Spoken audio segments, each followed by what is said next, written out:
सम्यक्त्व के साथ मुझे नरक जाना पड़े, पहली दूसरी तीसरी क्या साथ में भी जाना पड़े तो भी मुझे मंजूर, मैं सहर्ष स्वीकार करता हूं। मगर बोधि लाभ के बिना यानी सम्यक्त्व के बिना अगर मुझे देवलोक भी मिलता है तो मुझे देवलोक नहीं चाहिए। यह सम्यक दर्शन की महिमा है। हमें हमारे अंतर में कभी विचार करना, अंतर में क्या चाहिए। वो उदाहरण आपने सुना होगा ना, एक जहाज में जा रहा था एक श्रावक जा रहा था, देव प्रसन्न हुआ और देव ने कहा मांगो क्या मैं तुम्हें अर्पण करूं। और वो अरहन्नक श्रावक, तुम मांगो, अब देव मिल जाए। कभी आप विचार करना, आपके सामने अचानक भैरूजी आ जाए और भैरूजी आकर के बोले कि मांगो बेटा क्या चाहिए। अरे मांगा कि हम तो पहले से ही बोलते हैं कि दे दो 2 करोड़ और बाकी के रखो जम्मा। वो गीत चलता है ना, क्या चलता है, ऐसा ही कोई गीत चलता है ना, 2 करोड़ दे दो, बाकी के जमा रख दो अपने पास में, मुझे 2 करोड़ चाहिए, बस रुपए ही चाहिए। अचानक भैरव जी आ जाए, पद्मावती प्रकट हो जाए और तुम्हें पूछे कि मांगो तुम्हें क्या चाहिए, क्या याद आएगा? हाँ, पैसा ही याद आएगा, और कुछ याद आएगा? बस क्या क्या क्या मांगू, लिस्ट इतनी लंबी होती जाएगी और लिस्ट लिखने में इतने मशगूल हो जाओगे कि भैरव जी वापस कब गायब हो जाएंगे पता ही नहीं चलेगा, कि लिस्ट ही दिखते ले जाओगे और कुछ भी नहीं। लेकिन वो अरहन्नक श्रावक क्या मांगा उसने, क्या बोला उसने? और अरहन्नक श्रावक ने कहा कि देव तू दे क्या सकता है मुझे, जो तू दे सकता है वो मुझे चाहिए नहीं और जो मुझे चाहिए वो दे सकते नहीं। जो तू दे सकता है, तू सोना चांदी दे सकता है, मुझे नहीं चाहिए, जरूरत नहीं, छोड़ना पड़ेगा। और जो मुझे चाहिए परमात्मा, मोक्ष, मुझे चाहिए आत्मकल्याण, वो तुम दे सकते हो क्या? कोई देव है, किसी देव में ताकत है? अरे किसी देव में तो क्या, किसी तीर्थंकर परमात्मा में भी ताकत नहीं है कि वो आपको मोक्ष पहुंचा दे। रास्ता बता सकते हैं, बस इतना ही, पहुंचा थोड़ी सकते हैं। अगर पहुंचा सकते होते तो सबको पहुंचा क्यों नहीं देते? नहीं पहुंचा सकते।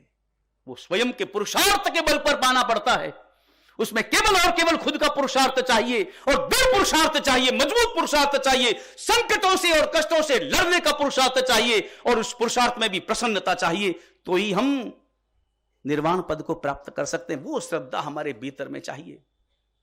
वो नैसार का भव इतना महत्वपूर्ण है।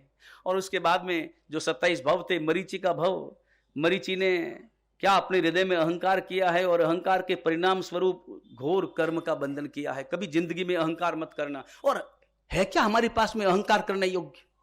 क्या है हमारे पास? हमारे पास में हमारा क्या है? शरीर माता पिता से मिला है, हमारा क्या है जो मैं अहंकार करता हूं? किस बात पर मैं अहंकार करता हूं? किस बात के लिए मैं अहंकार करता हूं? और जो तुम्हें पैसा मिला है वो भी कि तुम्हारे मेहनत का परिणाम है? वो तुम्हारी मेहनत का परिणाम नहीं, वो पुण्य का परिणाम है। वो पुण्य के कारण मिला है। अगर मेहनत से मिला होता तो मेहनत तो इस दुनिया में बहुत सारे करते हैं, सारे दुकानदार मेहनत करते हैं, सारे पत्थर तोड़ने वाले मेहनत करते हैं, वो सब लखपति करोड़पति तो नहीं हो जाते। वो पैसा आपकी मेहनत से नहीं बल्कि वो पैसा आपके पुण्य से मिला है। तो है क्या हमारा, जिस हमारे कारण से हम अहंकार करते हैं? किस कारण हमारे हृदय में अहंकार है? अहंकार कभी मत करना। ये मरीचि का भव आपको प्रेरणा देता है, आपको शिक्षा देता है कि जिंदगी में कभी अहंकार मत करना। मगर मरीचि ने किया और परिणाम यह हुआ कि उसका भव भ्रमण बढ़ गया। ये परमात्मा के जो 27 भव है वो देव भव, नरक में भी जाना पड़ा परमात्मा को। हम तो क्या किस खेत की मूली है, परमात्मा को भी जाना पड़ा। अगर अपना आचरण विकृत करोगे तो जाना ही पड़ेगा। यहां कर्मराज किसी को माफ नहीं करता, कर्मराज का कर्जा तो सबको चुकाना ही पड़ता है। और वो भव विश्वभूति के भव और उसके बाद में त्रिपृष्ठ वासुदेव का भव, क्या ईगो उसके हृदय में प्रकट हुआ और कानों में कथी डलवा दिया गुस्से में आकर। हम क्रोध में आकर चलो कथी नहीं डलवाते, मगर कभी क्रोध में आकर डंडा तो लगा देते हैं, कभी क्रोध में आकर थप्पड़ तो मार देते हैं, कभी क्रोध में आकर 2-4 अपशब्द का प्रयोग तो करते ही हैं। वो अपशब्द भी कानों में कथी डलवाने जैसा है। उसका परिणाम आज नहीं तो कल अगले भाव में आपको भोगना ही पड़ेगा। इसलिए भूल करके भी अपने आचरण पर बहुत विवेक का अनुशासन बनाओ और विवेक के अनुशासन के साथ अपने जीवन की क्रियाओं को आगे बढ़ाओ। कि कभी भूल करके भी मैं अहंकार नहीं करूंगा, भूल करके भी मैं द्वेष नहीं करूंगा। और परमात्मा का 27वां भव, और सबसे प्यारा भव तो 25वां भव, वो नंदन का भव, नंदन राजा का भव, जिसमें 20 स्थानक पदों की उन्होंने आराधना की है, आराधना करके जीवन बदला है और तीर्थंकर नाम गोत्र का उपार्जन कर लिया है। परमात्मा को पहले से ही पता, आदिनाथ परमात्मा को पहले से ही पता, जीव की पूरी भवितव्यता तय है, सब कुछ तय है, हम आगे क्या होने वाले हैं सब तय है, लेकिन पता नहीं उस तय को भी सिद्ध करने के लिए पुरुषार्थ जरूरी है। उस पुरुषार्थ के बिना जो तय है वो भी प्रकट कहां से होगा। इसलिए 25वें भव में उन्होंने 20 स्थानक पदों की मासक क्षमन तपश्चर्या के साथ में आराधना की है और तीर्थंकर नाम गोत्र का उपार्जन किया है। और उस उपार्जन के पीछे एक ही भाव, सभी जीव करूं शासन रसी, इसी भाव दया मन उल्लसी। क्या भाव दया उनके हृदय में थी, सब जीवों को सुखी कर दूं। और सब जीवों को सुखी कर दूं मतलब सब जीवों को कोई 1000-1000 रुपए बांटकर मैं सुखी कर सकता हूं, लाख-लाख रुपए बांटकर मैं सुखी कर सकता हूं। पल भर के लिए लगता है कि वो सुखी हो रहा है, मगर जो ही आप 1000 देंगे तो उसके भीतर में लाख की कामना प्रकट होगी और लाख की कामना का दुख प्रकट होगा। आप सुखी नहीं कर रहे हैं बल्कि और ज्यादा उसे दुखी बना रहे हैं। लेकिन परमात्मा के हृदय में जो भाव दया थी वो ये थी, सबको सुखी कर दूं, यानी सबको मैं मोक्ष का अधिकारी बना दूं, सबके सब मोक्ष में पहुंच जाए और परम सुख को प्राप्त कर ले। ये भाव दया उनके हृदय में। और 27वां भाव, देवानंदा की कुक्षी में परमात्मा का अवतरण। और शास्त्रकार भगवंत कहते हैं कि एक तुच्छ कुल में, एक दरिद्र कुल में, एक कृपण कुल में परमात्मा का जन्म जब तुच्छ कुल में नहीं हो सकता तो एक तुच्छ हृदय में, जिसका हृदय तुच्छ हो, जिसके हृदय में द्वेष भरा हो, जिसके हृदय में क्रोध भरा हो, जिसका हृदय दरिद्रता से परिपूर्ण हो, उस दरिद्र हृदय में परमात्मा का वास कहां से होगा। इसलिए परमात्मा का वास करना है, अपने हृदय में परमात्मा को विराजमान करना है। अपने हृदय को विशाल बनाओ, अपने हृदय को उदार बनाओ, अपने हृदय को उदात्त बनाओ। और फिर इंद्र महाराजा, अब यहां पर इंद्र महाराजा प्रकट हुए। इधर तो परमात्मा का अवतरण, देवानंदा की कुक्षी में एक घटना। उसी समय देवानंदा ने देखे कितने सपने, 14 माह स्वप्न देखे। और इधर उसी समय इंद्र महाराजा का सिंहासन भी कांपने लगा, वो सिंहासन प्रकंपित हुआ। एक ऐसी वहां पर विशिष्टता है इंद्र महाराज के सिंहासन में कि जो ही परमात्मा के कल्याणक होते हैं, बस और कोई अवसर नहीं, केवल परमात्मा के कल्याणक। बाकी इंद्रलोक में कुछ भी घटनाएं घटे, इंद्र का सिंहासन कभी नहीं कांपता, चाहे वो उर्वशी नाचे और चाहे रंभा रोने लगे, मगर सिंहासन कभी नहीं कांपता। सिंहासन कब कांपता है, जब परमात्मा के कल्याणक होते हैं। और तब सिंहासन प्रकंपित हुआ और इंद्र महाराजा प्रार्थना करने लगे, नमोत्थनम अरिहंताणम भगवंताणम आईगराणम। क्या इंद्र महाराज की प्रार्थना है, गणधर भगवंतों के द्वारा रचित ये स्तोत्र है, ये सूत्र है। नमोत्थनम की रचना गणधर भगवंतों के द्वारा की हुई है, लेकिन इसका पाठ कौन करते हैं, इंद्र महाराजा। इसलिए इसको शक्रस्तव भी कहा जाता है, क्योंकि इंद्र महाराजा हर समय जब भी कल्याणक होंगे तब इंद्र महाराजा इसी स्तोत्र के द्वारा, इसी सूत्र के द्वारा परमात्मा की प्रार्थना करते हैं। इसमें नाम किसी का नहीं है, केवल और केवल गुण भरे हैं और गुणों का अनुभव करके अपने हृदय में परम आनंद का अनुभव है। नमोत्थनम अरिहंताणम भगवंताणम आईगराणम तीर्थैराणम संयमसम बुद्धानम पुरुषोत्तमानम पुरुषस्यानम पुरीश्वर पुंडरयानम पुरीश्वर गंधहतीनम लोगोत्तमानम लोगनाहनम लोकहियानम लोकपैवानम लोकपज्जो अग्रहणम अभयदयानम चक्षुदयानम मग्गदयानम शरणदयानम मोहिदयानम जीवदयानम धम्मदयानम धम्मदेशयानम धम्मनायगानम धम्मसारिहीनम धम्मवर चौरंत चक्रवट्टिनम अपरिहय वरनान चक्र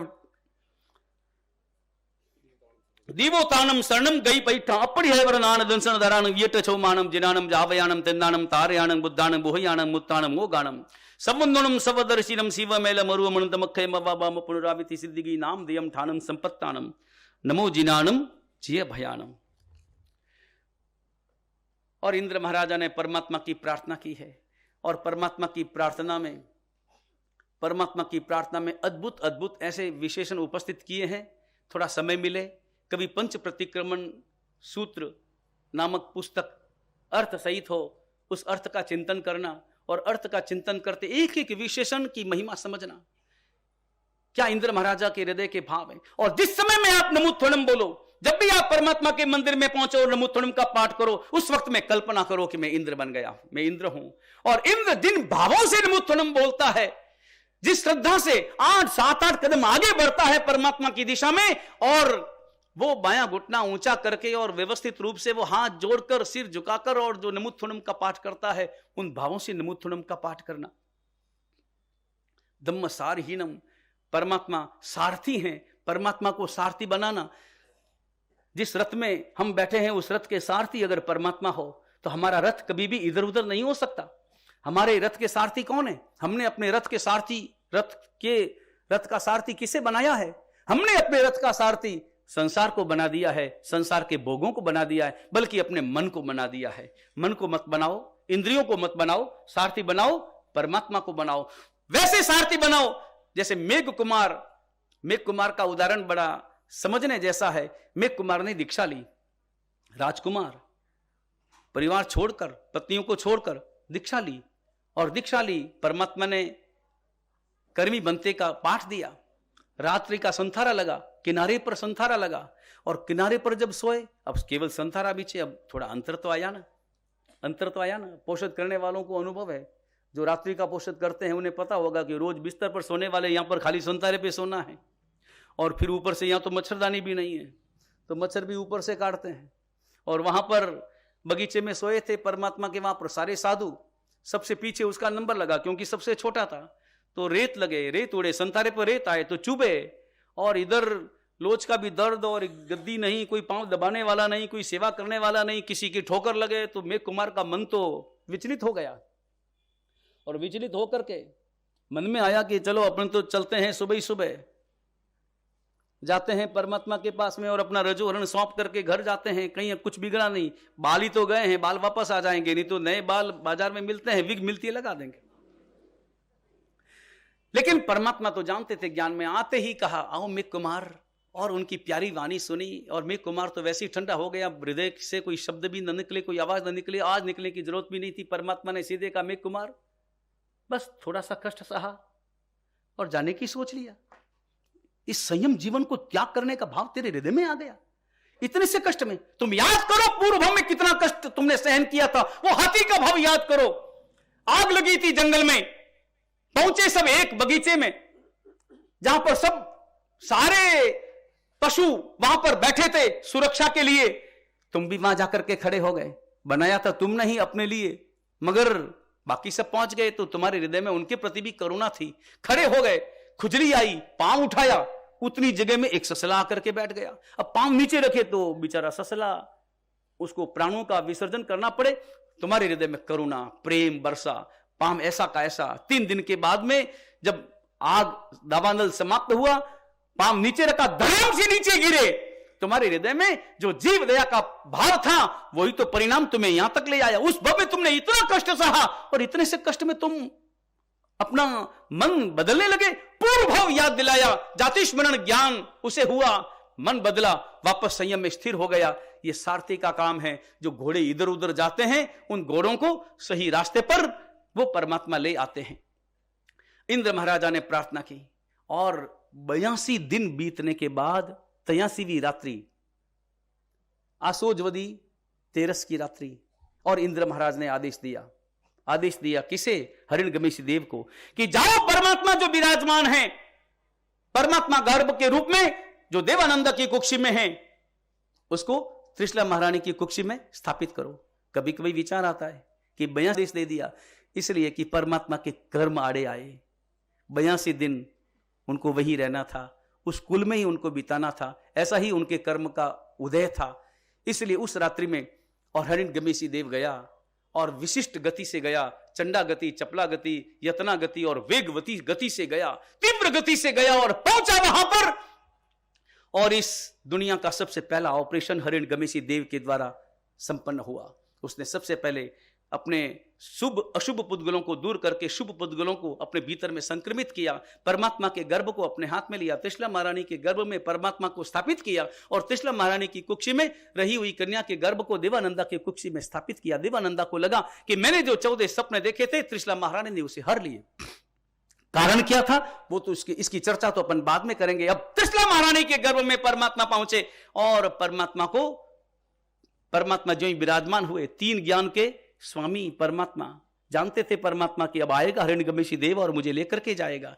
लेने के बाद में वहां पर विराजमान होने के बाद में उन्हें लग गया कि मैं त्रिशला महारानी की कुक्षी में मैं आ गया हूं। और त्रिशला महारानी ने एक एक करके 14 माह स्वप्न देखे। कौन कौन से सपने देखे? पहले सपने में क्या देखा? पहले सपने में क्या देखा? हाथी देखा ना। पहले सपने में त्रिशला महारानी ने सिंह देखा था, लेकिन आदिनाथ परमात्मा की माता ने पहले सपने में वृषभ देखा था। मां त्रिशला महारानी ने पहले सपने में सिंह देखा था। बाकी 22 तीर्थंकरों की माता ने पहले सपने में हाथी देखा था। इसलिए हाथी से ही अपनी शुरुआत होती है। हाथी, वृषभ, ये 14 माह स्वप्न दे। अपने आप पर 14 नामक जो संख्या है उसकी बड़ी महिमा है। जीव के भेद कितने? 14। अजीव के भेद कितने? नरक के भेद कितने? 14। ये सब 14 है। राजलोक कितने? वो भी 14 है। और त्रिशला महारानी ने सपने देखे वो कितने? और गुणस्थानक कितने? इन सपनों को गुणस्थानक के साथ में अगर आप समायोजित करेंगे तो बात समझ में आ जाएगी। ये सब गुणस्थानक के रूप में इसे समझना है कि प्रारंभ के 3 सपने पशु के सपने हैं। प्रारंभ के जो 3 सपने हैं वो पशु के सपने हैं। हाथी, वृषभ और सिंह, तीनों पशु के सपने हैं। तो प्रारंभ के जो 3 गुणस्थानक है वो भी तो मिथ्यात्व के गुणस्थानक है। पहला गुणस्थानक कौन सा? मिथ्यात्व। हाथी, हाथी की विशिष्टता है, हाथी विशाल काय है, मगर उसकी आंखें बड़ी छोटी, उसके कान बड़े कच्चे हैं और उसका वर्ण बड़ा काला है। और इसके साथ साथ हाथी की एक सबसे बड़ी विशिष्टता, खाने के दांत अलग और दिखाने के दांत अलग। हाथी के दिखाने के दांत अलग होते हैं और खाने के दांत अलग होते हैं। यही तो मिथ्यात्वी का स्वरूप है। मिथ्यात्वी हमेशा उसका हृदय कुछ बोलता है और करता कुछ है। मिथ्यात्वी है, मिथ्यात्व दशा है। ये मिथ्यात्व गुणस्थानक का प्रतीक है वो हाथी। और उसके बाद में दूसरा सपना है वृषभ। वृषभ की आदत आपको मालूम है? वृषभ जब भोजन करता है तो भोजन करने के बाद में क्या करता है? एक साथ पहले तो खा लेता है, फिर बाद में भोजन को फिर बाहर निकालता है। बाहर निकाल कर मुंह में निकाल, जुगाली कहते हैं जिसे। जुगाली करता है ना। जुगाली करने का मतलब वो बार बार फिर चबाता है। इस प्रकार चबा करके वो फिर अपने भीतर में उतारता है। इन 14 सपनों की चर्चा तो अपन अभी करेंगे, 14 सपनों का वर्णन अभी सुनेंगे। मगर बीच में दूसरी थोड़ी सी बात कि आज मणिधारी दादा गुरुदेव की आज पुण्यतिथि भी है। मणिधारी दादा जिन चंद्रसूरी महाराज, इस जगत के देदीप्यमान सितारे, 6 वर्ष की उम्र में जिनकी दीक्षा हुई, 8 वर्ष की उम्र में आचार्य पदवी हुई। क्या अद्भुत अपने आप में मणिधारी दादा गुरुदेव का जीवन चरित्र था। और उसके बाद में जब प्रथम दादा गुरुदेव जिन चंद्रसूरी महाराज ने जब अपना पट्टधर घोषित किया, उनको जब अपना पट्टधर घोषित किया तो सारे आचार्य भगवंतों ने कैसे स्वीकार किया होगा। एक 8 वर्ष के साधु को आचार्य पद पर प्रतिष्ठित किया और अपना पट्टधर, बड़े बड़े साधु उनके पास में थे। वो संघ निश्चित रूप से नमन करने योग्य है। वो साधु भी नमन करने योग्य है जिन्होंने गुरुदेव के आदेश को अपने हृदय में सहर्ष स्वीकार किया। ऐसे दादा गुरुदेव जिन शासन के उजियारे हो, मणिधारी चंद्रसूरीश्वर, दर्शन दो आज दया कर, दर्शन दो आज दया कर। जिन शासन के उजियारे हो, मणिधारी चंद्र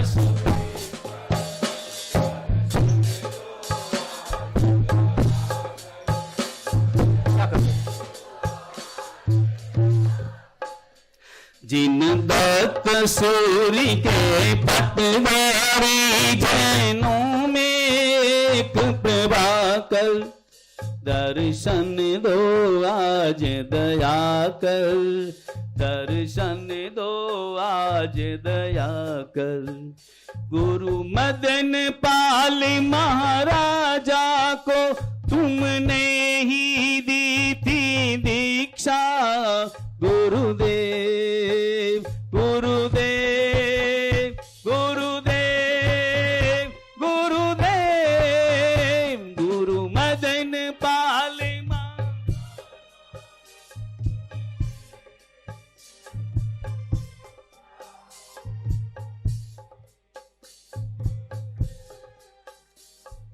चार कराया जैन धर्म का, सच्ची दी थी सीख दीक्षा, सच्ची दी थी शिक्षा। यहाँ त्याग और तप संयम का उपदेश दिया समझाकर। दर्शन दो दर्शन दो, जिन शासन के उजियारे हो मणिधारी चंद्र सूरीश्वर। दर्शन दो आज दया कर, दर्शन दो आज दया कर।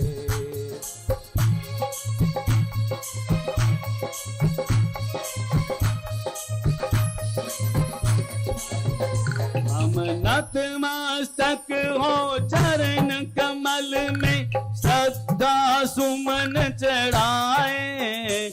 गुरुदेव गुरुदेव गुरुदेव गुरुदेव, हम नतमस्तक हो चरण कमल।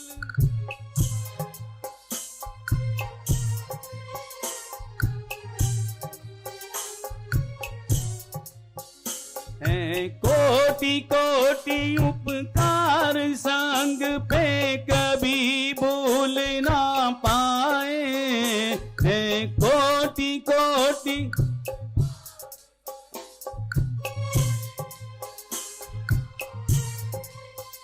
हाँ कभी भूल ना पाए। हाँ गूंज रही जयकार तुम्हारी आज विश्व में गुरुवर। दर्शन दो आज दया कर, दर्शन दो आज दया कर। दर्शन दो आज दया कर। दर्शन दो आज दया कर।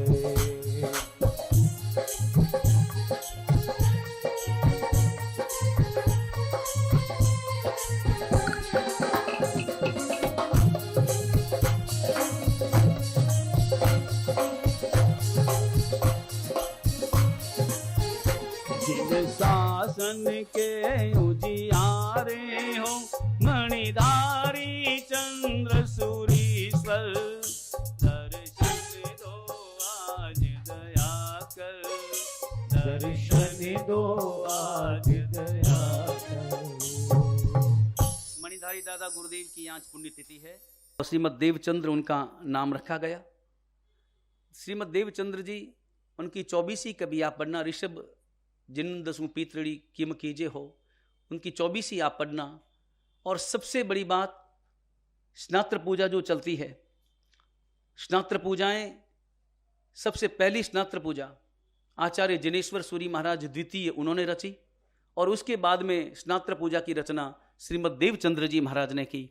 वही सबसे पहली स्नात्र पूजा ऐसी रही जो पूरे भारत में प्रसिद्ध रही। उसके बाद में उस स्नात्र पूजा का अनुकरण अन्यों ने किया और बाद में दूसरी स्नात्र पूजाएं रची, मगर प्राचीन स्नात्र पूजा तो वही श्रीमद देवचंद्र जी महाराज की है, चौथी से अतिशय संजुतों वाली। और वो श्रीमद देवचंद्र जी की स्नात्र पूजा जिसमें द्रव्यानुयोग भरा हुआ है। उन्होंने ही इस सिद्धाचल गिरी पर कितनी प्रतिष्ठाएं कराई, वो उद्धारक कहलाते हैं। और उन्होंने ही यहां पर कारखाना स्थापित किया, यानी पेढ़ी स्थापित की है, जो सेठ आनंद जी कल्याण जी की पेढ़ी कहलाती है। वो पेढ़ी, जिस पेढ़ी की स्थापना श्रीमद देवचंद्र जी महाराज ने की। ऐसे श्रीमद देवचंद्र जी महाराज जो वर्तमान में महाविद्य क्षेत्र में एक केवली भगवंत के रूप में विचरण कर रहे हैं। आज हम नमन करते हैं द्वितीय दादा गुरुदेव मणिधारी जैन चंद्र सूरी महाराज को और श्रीमद देवचंद्र जी महाराज को। उन्हें वंदना करते हैं और अपने हृदय की प्रार्थनाएं उनके श्री चरणों में समर्पित करते हैं और प्रार्थना करते हैं कि भगवान आप देवलोक में विराजमान हैं, देवलोक से हम पर दृष्टिपात करें, श्री संघ पर दृष्टिपात करें और दृष्टिपात करते हुए हम पर अमृत रस बरसाएं और अमृत रस बरसाते हुए हम पर कृपा करें। हमारा संघ, हमारा गच्छ, हमारा समुदाय खूब उन्नति करे और इस उन्नति के वातावरण में बस आपकी कृपा लगातार हमें उपलब्ध होती रहे। यही हम दादा गुरुदेव से, मणिधारी दादा गुरुदेव से हम प्रार्थना करते हैं।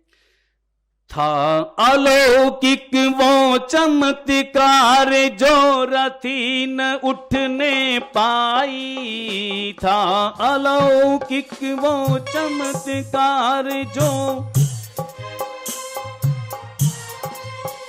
गुरुदेव गुरुदेव गुरुदेव गुरुदेव। तब हुआ प्रभावित बादशाह, मिल महिमा सबने गाई, मिल महिमा सबने। वह महरोली की दादावाड़ी वही दरा है मनहर, दर्शन दो आज दया दर्शन दो आज सभी गाएं। जिन शासन के उजियारे हो मणिधारी चंद्र सूरीश्वर, दर्शन दो आज दया कर, दर्शन दो आज दया कर। बचत खान उपवास वाले हाथ जोड़ें, सूर्य उगे प्रथम बच कहते प्यारों असलम खामी शानदार ससान पाठ्यमणे गरण मत्रगणम समय वित्यागण पनार पौरसी साड पौरसी वब्जगणदान ससान पचन काले नम दिशा मैनम सवनेनम समय वित्यागरणं वोसिरई आयंबिल निबी एकासना बियासना पौरसी साड पौरसी व मुर्सी पुजगाई गोसु चोंप्यारं असलम वानु खामी शानदार ससागण पचन काले नम दिशा मैनम सवनेनम समय वित्रंग आयमिलम दिवी गयम बचगणदान ससान देवा लेवेनम के तसन चिठानु कित विगण पुड़ चमगण पाठ्यमणे गण मत्रगणम समय एकासना बियासना बचकाई प्यारं असरम खामी शानदार ससनम सागर गण उंटपजन गुरु बुड़न पाठ्यमणे गण मत्रगणम समय वित्यागरणं वोसिरई। वीतराग परमात्मा की आज्ञा विरुद्ध कुछ भी कहा गया हो मिच्छामि दुक्कड़म। आज दोपहर में प्रवचन नहीं होगा, आज दोपहर में आज दादा गुरुदेव की बड़ी पूजा यहीं पर इसी पंडाल में संपन्न होगी।